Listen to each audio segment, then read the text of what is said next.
जब जब हिंदुस्तान की आज़ादी का जिक्र होगा एक शख्स की कारकर्दगी नुमाया नज़र आएगी और वो शख्स हैं मौलाना अबुल कलाम आज़ाद साहब। आज हम उन्हीं की किताब गुबारे ख़ातिर की बात करने जा रहे हैं। मैं समझता हूँ उर्दू लिटरेचर में जितनी भी अच्छी किताबें लिखी गई हैं उन अच्छी किताबों में एक किताब गुबारे ख़ातिर भी है। जब मौलाना आज़ाद अपनी आज़ादी की जद्दोजहद में मसरूफ़ थे तो 1942 में उन्हें अहमदनगर जेल में बंद कर दिया गया। तो वहीं से उन्होंने कुछ खतूत जो है वो अपने दोस्त जिनका नाम हबीबुर रहमान ख़ान था उनको लिखे। बहुत सारी खतूत हैं, उन्हीं को एड्रेस किया गया है और उन्हीं खतूत का मजमुआ या कंपाइलेशन को हम गुबारे ख़ातिर के नाम से जानते हैं।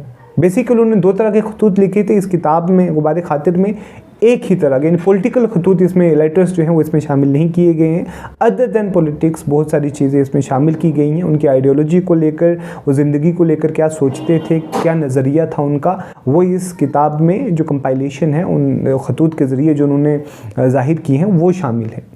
अब जब हम लेटर्स पढ़ते हैं तो ज़ाहिरी तौर पर ऐसा लगता नहीं है कि ये लेटर इस इंटेंशन से लिखे गए हैं कि इसको कोई एक इंडिविजुअल पढ़ेगा। ऐसा महसूस होता है कि शायद ये इसी इंटेंशन से लिखे गए हैं कि बाद में जाकर ये दुनिया के सामने ये सारी बातें आनी है, या फ़लसफ़ा उनका या सोचने का तरीका या नज़रिया उनका दुनिया के सामने रखा जाएगा, ऐसा महसूस होता है इस किताब को पढ़ने के बाद। मगर क्योंकि ऑथर ख़ुद इसको एक पर्सनल 1-to-1 लेटर कहकर पुकारते हैं तो हम भी वही कहकर पुकारेंगे। इस किताब में जो उन्होंने 19 अगस्त 1942 से लेकर 1945 जून तक, दरअसल पहले अहमदनगर इन्हें जेल में रखा गया, फिर वहाँ से इनको निकाल कर किसी दूसरे जेल में रखा गया था। मगर अभी हम जो बात करेंगे 1942 से लेकर 1943 तक जो उन्होंने खतूत लिखे अपने दोस्त को, उसमें वो अलग अलग टॉपिक्स पर बात करते हैं। हर एक लेटर में एक पर्टिकुलर इशू को एड्रेस करते हैं, जैसे ज़िंदगी का फ़लसफ़ा क्या है या एवोल्यूशन की थ्योरी है। फिर एक जगह वो बात करते हैं जब उनकी ज़ौजा का इंतकाल हुआ तो वो कितना गिरां गुजरा उन पर अपनी लाइफ पार्टनर का जुदा हो जाना।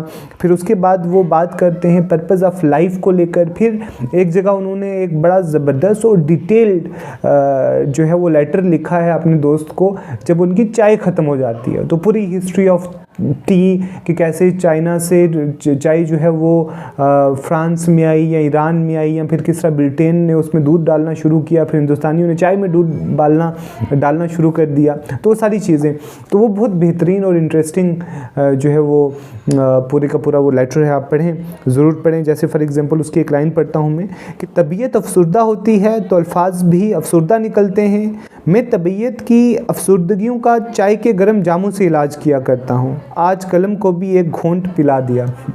ये दरअसल एक मरतबा इनकी इंक ख़त्म हो गई थी तो इन्होंने फिर चाय का इस्तेमाल करके फिर वो लेटर लिखा है, कुछ लाइंस उस लेटर की। फिर चाय ख़त्म होगी, फिर चाय की जद्दोजहद को लेकर वो पूरा, यानी कि अगर आपको मौलाना की ज़ाती नज़रिए के बारे में जानकारी चाहिए तो मैं समझता हूँ कि ये किताब आप ज़रूर पढ़ें। चलिए वो भी नहीं जानना है आपको, अगर आपको उर्दू में ज़रा सा भी इंटरेस्ट है, उर्दू लिटरेचर में, तो I would highly recommend you to read this book Ghubare ख़ातिर।